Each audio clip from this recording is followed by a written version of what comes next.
सीधे तौर पर अगर देखा जाए, ये जो हमला हो रहा है ये कहीं फॉल्स फ्लैग ऑपरेशन तो नहीं है, जैसा कि हमने ब्रियांस्क में देखा था जब एक इंटेलिजेंस इनपुट पकड़ा गया था एक रशियन सोल्जर की बातचीत से। बहरहाल यूक्रेन क्राइसिस पर कभी भी ब्लैक सी में नया वॉर फ्रंट खुल सकता है। ऐसा इसलिए क्योंकि ना तो एंग्री पुतिन पीछे हटने को तैयार है और ना ही सुपर पावर अमेरिका। हालात बेहद नाजुक हैं, किसी भी वक्त ब्लैक सी में कुछ भी हो सकता है, क्योंकि यूक्रेन की जंग मोल्डोवा तक पहुंच गई है जहां पर लगातार धमाके हो रहे हैं और जिसे नए वॉर फ्रंट का ट्रिगर पॉइंट माना जा रहा है। खास बात यह है कि मोल्डोवा का कनेक्शन भी ब्लैक सी से है। कैसे, इस पहेली को समझते हैं इस खास रिपोर्ट से।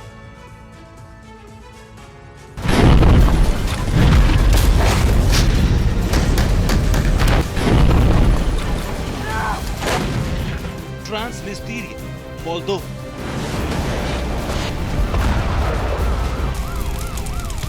यूक्रेन की जंग का विस्तार कीव से 400 किलोमीटर दूर तक हो गया है। ये मुल्क भी अलग है और इलाका भी, लेकिन यहाँ हुए दो धमाकों से हड़कंप पूरी दुनिया में मचा है।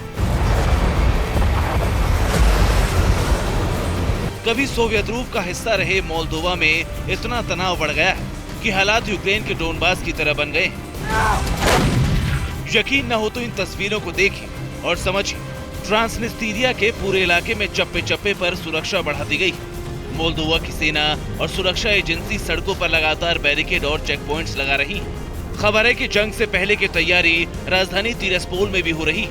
यहाँ राजधानी के बाहरी इलाकों में तो सुरक्षा के लिए कंक्रीट बैरिकेड तक लगाए गए हैं। तो सवाल है कि क्या डोनबास की तरह ही टारगेट मोल्दोवा पुतिन की सोची समझी साजिश का हिस्सा है? क्या मोल्दोवा में जंग भड़काकर रूस ब्लैक सी में अपने जंगी एजेंडे सेट करना चाहता है?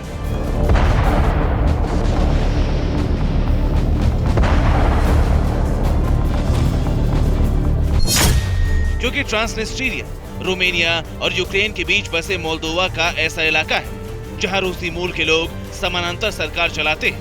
मतलब ये कि ट्रांसनिस्ट्रिया में समानांतर सरकार चला रहे मोल्दोवा के अलगाववादी रूस समर्थक हैं। यहाँ के अलगाववादियों पर आरोप लगते रहे कि ये रूस की मदद से ही इस इलाके पर काबिज है। यही वजह है कि ट्रांसनिस्ट्रिया में बैक टू बैक दो धमाके के बाद मोल्दोवा में भी बड़ी तैयारी शुरू कर दी गई।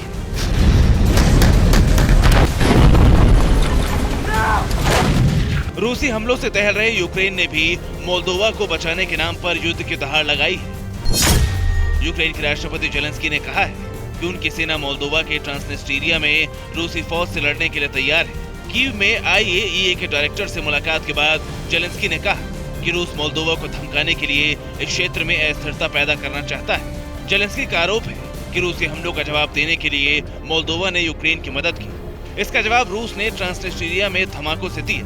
अगर वहाँ युद्ध छिड़ता है तो मोल्दोवा की रक्षा के लिए यूक्रेन भी कंधे से कंधा मिलाकर लड़ेगा। मोल्दोवा का भी आरोप है कि ट्रांसनिस्ट्रिया में रूसी सेना मौजूद है जो किसी भी वक्त मोल्दोवा पर हमला कर सकती है।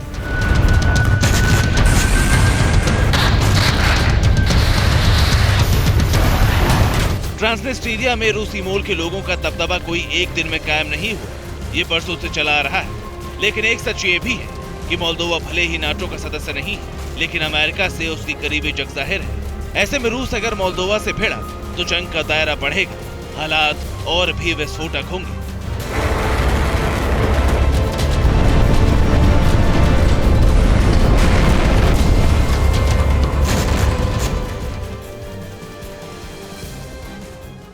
परवाह देश की, सोमवार से शुक्रवार रात 10 बजे TV9 भारतवर्ष पर।